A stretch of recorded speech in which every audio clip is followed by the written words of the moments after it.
Hello students, आज इस video में हम class 8 book RS Agarwal chapter 4 cubes and cube roots exercise 4D की क्वेश्चन सॉल्व करेंगे। स्टूडेंट्स, क्लास 8 की जितनी भी चैप्टर्स की हमने अभी तक वीडियो बनाई है उन सब का लिंक डिस्क्रिप्शन में दिया गया है। अगर आप देखना चाहते हैं तो वहाँ से देख सकते हैं। Students, class 7 book RS Agarwal के चैप्टर्स की वीडियो देखना चाहते हैं तो क्लास 6 और क्लास 7 की प्ले का लिंक भी दिया गया है। आप प्ले में जाकर किसी भी चैप्टर की वीडियो को देख सकते हैं। स्टूडेंट्स, एक्सरसाइज 4D में ऑब्जेक्टिव टाइप क्वेश्चंस हैं। आपने क्या करना है, क्वेश्चन को सॉल्व करना है, जो करेक्ट ऑप्शन है उस पर टिक करना है। तो स्टूडेंट, क्वेश्चन 1 है, which of the following number is a perfect cube. अब स्टूडेंट्स, यहाँ इन में से हमने बताना है कि कौन सा परफेक्ट क्यूब है। अब स्टूडेंट्स, अगर आपको क्यूब्स याद हैं तो 216 जो है वो क्या है, 6 का क्यूब है। मतलब कि अगर 6 को आप 3 टाइम्स मल्टीप्लाई करोगे, 6 इंटू 6 इंटू 6, तो आपके पास क्या आएगा, 216। तो 216 किसका क्यूब है, 6 का क्यूब है। इसलिए स्टूडेंट्स, आप जो है क्यूब्स को थोड़ा सा, जैसे हम नॉर्मल, जैसे हमने एक स्क्वायर याद किए हैं, वैसे आप क्यूब को भी जैसे 15 तक मोस्टली आप याद करने की कोशिश करें। अगर आपको क्यूब्स याद होंगे तो आपको इमीडिएट पता चल जाएगा कि जो ये है, ये 216 जो है 6 का क्यूब है। अब इसी तरह क्वेश्चन 2 है, which of the following number is a perfect cube. अब स्टूडेंट्स, इतने क्वेश्चन सॉल्व किए हैं तो उसमें से हमारे पास 1331 हमें पता है ये किसका क्यूब है, 11 का क्यूब है। ठीक है ना। तो क्वेश्चन 1 की जो करेक्ट ऑप्शन क्या होगी, सी होगी, और क्वेश्चन 2 की करेक्ट ऑप्शन क्या होगी, बी होगी। अब स्टूडेंट, क्वेश्चन 3 क्या है, क्यूब रूट 512। अब स्टूडेंट्स, अगर आपको क्यूब रूट याद है तो आपको पता है ये 8 का क्यूब होता है। ठीक है ना। या तो आप इसको सॉल्व भी कर सकते हो। वैसे इसकी क्वेश्चन 3 की करेक्ट ऑप्शन क्या होगी, सी होगी। अगर आपको याद नहीं है तो आप इसको सॉल्व भी कर सकते हो। स्टूडेंट्स, इसी तरह से आप क्वेश्चन 1 और 2 को एक एक करके चेक करना पड़ेगा। ठीक है। अगर आपको क्यूब याद है तो आप डायरेक्ट आंसर लिख सकते हो। अगर नहीं याद है तो इस तरह से आपको इनको सॉल्व करना ही पड़ेगा। जैसे 512 है तो आप इसे 2 से करोगे, 2 2 ज़ा 4, रिमाइंडर 1, 2 5 ज़ा 10, 2 6 ज़ा 12, 2 1 ज़ा 2, 2 2 ज़ा 4, 2 8 ज़ा 16, 2 6 ज़ा 12, 2 4 ज़ा 8, 2 3 ज़ा 6, 2 2 ज़ा 4, 2 1 ज़ा 2, 2 6 ज़ा 12, 2 8 ज़ा 16, 2 4 ज़ा 8, 2 2 ज़ा 4 एंड 2 1 ज़ा 2। अब ये कितने टाइम आया है, 1 2 3 4 5 6 7 8 9, 9 टाइम्स आया है। मतलब कि जो हमारे पास आया है क्यूब रूट 512 जो है किसका है, 9 टाइम्स 2 है, 3 4 5 6 7 8 9। इन ट्रिपलेट का एक 2 हो गया, और इस ट्रिपलेट का एक 2, इस ट्रिपलेट का एक 2 हो गया।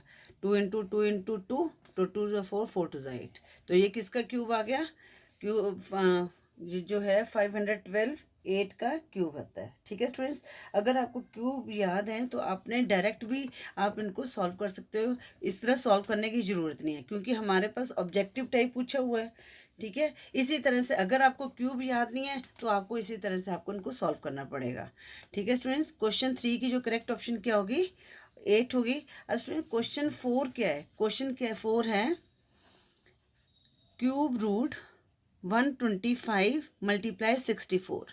अब स्टूडेंट्स, जो ये क्यूब रूट है, आपने मल्टीप्लाई नहीं करना, फिर उसके बाद मल्टीप्लाई करके फैक्टर्स निकालें। देखो स्टूडेंट्स, ये छोटे छोटे हमारे पास हैं तो ये इजीली हमें निकाल लेंगे। ठीक है ना। या तो आप इसको इस मेथड से फैक्टर निकाल के इनको कर लो। अगर आपको याद है तो आपको पता ही है क्यूब रूट 125 किसका क्यूब है, 5 का क्यूब है, और 64 किसका क्यूब है, 4 का क्यूब है। 4 4 जा 16, 16 4 जा 64, 5 5 जा 25, 25 5 जा 125।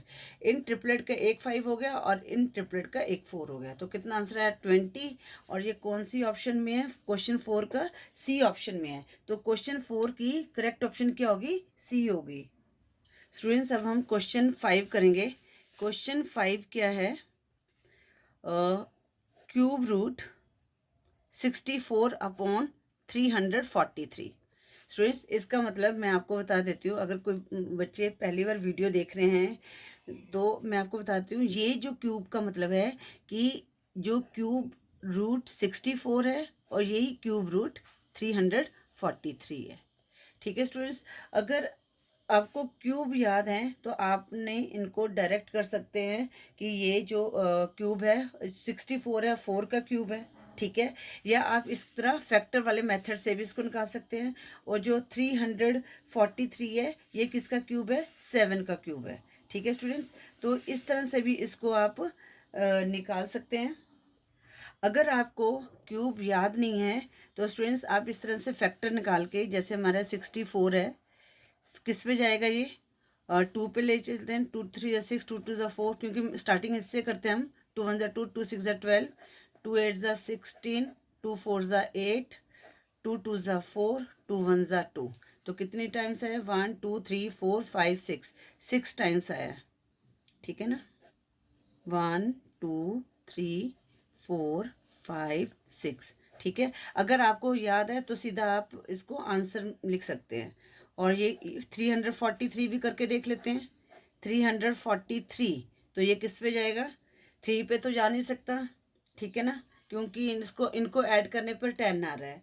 तो 4 पे भी जाएगा, यहाँ पर इवन नंबर नहीं है। 6 पे भी जाएगा, 5 पे तो जाएगा ही नहीं, तो सीधा 7 पे जाएगा। 7 4 जा 28, रिमाइंडर 6, 63, 7 9 जा 63, 7 7 जा 49। तो ये कितना आ गया, 7 इंटू 7 इंटू 7। अगर आपको डायरेक्ट याद है तो आप सीधा 7 लिख सकते हैं इसको, ठीक है ना। इसलिए क्यूब अगर आप याद कर सकते हो तो जरूर याद करें बच्चों, ठीक है। नहीं तो आप इस तरह फैक्टर बनाकर भी कर सकते हैं। तो इन ट्रिपलेट का एक 2 बन गया, इन ट्रिपलेट का एक 2 बन गया। तो कितना आ गया, सॉरी 2 इंटू 2 अपॉन 7 आ गया। इस ट्रिपलेट का एक 7 हो गया, तो इसका आंसर आया 4 अपॉन 7। और ये कौन सी ऑप्शन में है, बी ऑप्शन में है। तो क्वेश्चन 5 की जो करेक्ट ऑप्शन क्या होगी, बी होगी। अब स्टूडेंट्स इसी तरह क्वेश्चन 6 है, क्यूब रूट -512 अपॉन 729, ठीक है स्टूडेंट्स। अब आपको पता चल गया फैक्टर आप इस तरह से भी निकाल सकते हैं।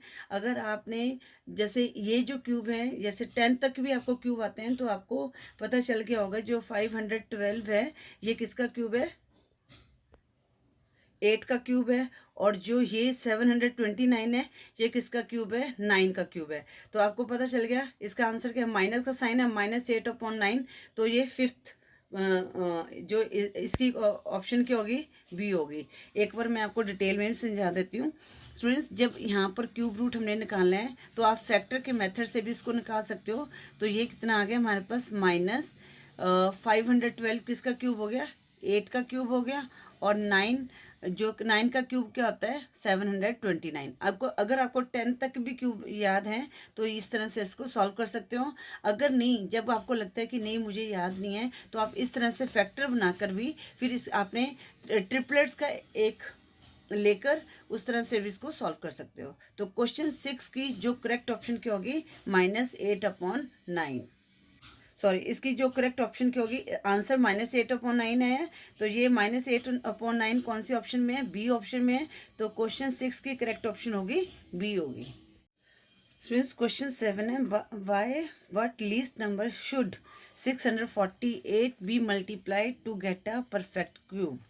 स्टूडेंट्स अगर आपको क्वेश्चन ऑब्जेक्टिव नहीं है तो आपने यहाँ पर लिखना है गिवन नंबर, ठीक है, 648, तो by prime factorization, prime factorization. तो हम क्या करेंगे, इसका हम निकालेंगे इस तरह से फैक्टर्स निकालेंगे, ठीक है। 2 3 जा 6, 2 2 जा 4, 2 4 जा 8, 2 1 जा 2, 2 6 जा 12, 2 2 जा 4, 2 8 जा 16, 2 1 जा 2। अब किस पे जाएगा ये, एक बार दोबारा चेक कर ले रहे हैं। 3 जा 6, 2 जा 4, 2 4 जा 8, 2 1 जा 2, 12, 6 जा 12, 2 2 जा 4, 2 8 जा 16, 2 1 जा 2। फिर 3 पे चला जाएगा क्योंकि इनको ऐड करने पर 9 आ रहा है और 9 3 के टेबल में आता है। 3 2 जा 6, 3 7 जा 21, 3 3 जा 3 9 जा 27, 3 3 जा 9, 3 1 जा 3। अब हम देखते हैं इसके क्या फैक्टर बने। 3 टाइम्स 2 है, ठीक है, और 1 2 3 4 टाइम्स 3 है, ठीक है। इन ट्रिपलेट का एक 2 बन गया और इन ट्रिपलेट का एक 3 बन गया। अब स्टूडेंट्स ये क्या है कि यहाँ पर हमारे पास सिर्फ सिंगल नंबर है 3, ठीक है। तो अब हमें ऐसा नंबर क्या चाहिए कि हाँ भी हमारे पास, हमें क्या चाहिए, 2 नंबर चाहिए। ठीक है ना, 2 नंबर चाहिए क्योंकि हमने ट्रिपलेट बनाएंगे। हमारे पास क्या है, सिंगल 3 बच गया। अगर हमारे पास इसको यहाँ पर लिखा हुआ है शुड बी मल्टीप्लाइड, तो मल्टीप्लाई अगर हम यहाँ पर मतलब 2 टाइम्स 3 लिखेंगे तो हमारा ये ट्रिपलेट बन जाएगा। ठीक है, तो इट मीन्स 3 3 जा कितना होता है, 9 होता है। अगर हम 9 से मल्टीप्लाई करेंगे, 642 को 9 से मल्टीप्लाई करेंगे तो हमारे पास क्या हो जाएगा, परफेक्ट क्यूब आ जाएगा। तो इसके हमने तो ये नंबर बताना है कि by what least number should 648 be multiplied to get a perfect cube. तो किससे कर सकते हैं, 9 से कर सकते हैं। तो ये कौन सी ऑप्शन में है, सी ऑप्शन में है, सॉरी।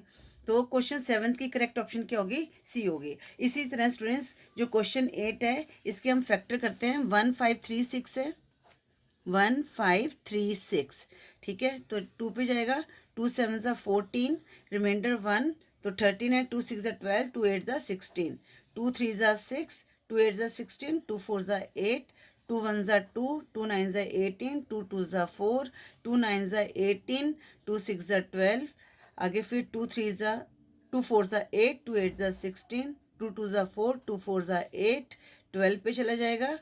फिर 2 6 ज़ा 12, फिर 2 3 ज़ा 6, 2 फिर आगे 3 1 ज़ा 3। तो स्टूडेंट्स अब हमने क्या करना है, इसके 1 2 3 4 5 6 7 8 9, 9 टाइम्स 2 है, 1 2 3 4 5 6 7 8 9, 1 2 3 4 5 6 7 8 9, और जो 3 है 1 टाइम आया है। ठीक है स्टूडेंट्स, अब यहाँ पर क्या है, डिवाइड है। इनका एक पेयर का, इन ट्रिपलेट का 1 2 बन गया, और इन ट्रिपलेट का 1 2 बन गया, और इन ट्रिपलेट का 1 2 बन गया। अब स्टूडेंट्स यहाँ पर क्या है, हमारे पास सिर्फ √3 है। ठीक है ना। अब उन्होंने क्या है कि किसके साथ इसको मल्टीप्लाई करें, सॉरी डिवाइड करें। मल्टीप्लाई करते तो यहाँ पर 2 टाइम्स 3 लिख देते। अब डिवाइड करना है तो हमने इसको 3 से डिवाइड कर दिया। तो हमारे पास जो अगर डिवाइड कर दिया तो जो नंबर आ गया, जैसे 2 2 4 4 2 ज़ा 8, तो 8 का जो क्यूब होगा वो क्या होगा, परफेक्ट क्यूब होगा। ठीक है ना। तो यहाँ पर हमने किससे किया, 3 से डिवाइड करेंगे। तो 3 कौन सी ऑप्शन में है, क्वेश्चन 8 की करेक्ट जो ऑप्शन क्या होगी, ए होगी, क्योंकि जो आंसर हमारा है वो 3 है, वो ऑप्शन ए में है। तो क्वेश्चन 8 की करेक्ट ऑप्शन क्या होगी, 3 होगी। तो क्वेश्चन 9 है 1 होल 3/10 की पावर क्यूब। तो स्टूडेंट्स पहले हम होल नंबर को सॉल्व करते हैं। ठीक है, इसको जो ये मिक्स्ड फ्रैक्शन है तो इम्प्रॉपर फ्रैक्शन में कन्वर्ट करते हैं। तो डिनोमिनेटर को आपने होल नंबर से मल्टीप्लाई करना है, जो आएगा उसको जो न्यूमरेटर ऐड कर देना है। 10 1 ज़ा 10 प्लस 3, 13/10 की पावर 3, ठीक है ना, क्यूब। तो इसका मतलब 13/10 मल्टीप्लाई 13/10 मल्टीप्लाई 13/10। तो स्टूडेंट 13 का क्यूब कहता है 2197, और 10 का क्यूब होगा 1000। ठीक है, आप इसको करके भी दे सकते हैं। और 13 को 13 से मल्टीप्लाई किया तो 169 आएगा। तो 169 को 13 से मल्टीप्लाई करेंगे तो 2197 आएगा। तो इसको हम डिवाइड करेंगे 1000 से। 2197 को 1000 से डिवाइड किया तो किस पे जाएगा, 2 पे, 2000 आ गया। ठीक है, आगे आ गया 197, तो किस पे गया, तो इसका आंसर क्या आ गया, 2 होल 197/1000। और ये कौन सी ऑप्शन में है, सी ऑप्शन में है। तो क्वेश्चन 9 की जो करेक्ट ऑप्शन क्या होगी, सी होगी।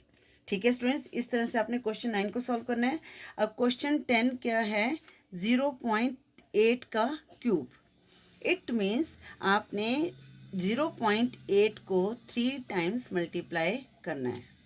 ठीक है स्टूडेंट्स, अब 8 का क्यूब क्या होता है, 512 होता है, पर अब हमने डेसिमल लगाना है। अब स्टूडेंट्स यहाँ पर क्या है, डेसिमल के बाद 1 डिजिट, यहाँ पर भी डेसिमल के बाद 1 डिजिट, 1 1, और यहाँ पर 1। अब हमने क्या करना है, जो ये आए हैं इनको हमने ऐड कर देना है, 1 + 1 2, 2 + 1 3। अब हमने 3 डिजिट छोड़कर डेसिमल लगाना है। तो 1 2 3, डेसिमल हमेशा जो नंबर होता है उसके बैक साइड से स्टार्ट होता है। तो 1 2 3 हमने यहाँ डेसिमल लगा दिया, तो इसका आंसर क्या आ गया, 0.512। और ये कौन सी ऑप्शन में है, सी ऑप्शन में है। तो 10th की जो करेक्ट ऑप्शन क्या होगी, सी होगी। स्टूडेंट्स इसके साथ ही हमने एक्सरसाइज 4D के सभी क्वेश्चन को सॉल्व कर लिया है। आई होप आपको हर क्वेश्चन अच्छी तरह से समझ आ गया होगा। अगर फिर भी आपकी कोई क्वेरी तो मैसेज कर सकते हैं। अगर आपको वीडियो यूजफुल लगी है तो प्लीज़ वीडियो को लाइक करें, शेयर करें और चैनल पे न्यू हो तो चैनल को सब्सक्राइब करें। Thank you for watching. Next video में हम टेस्ट पेपर 4 को सॉल्व करेंगे।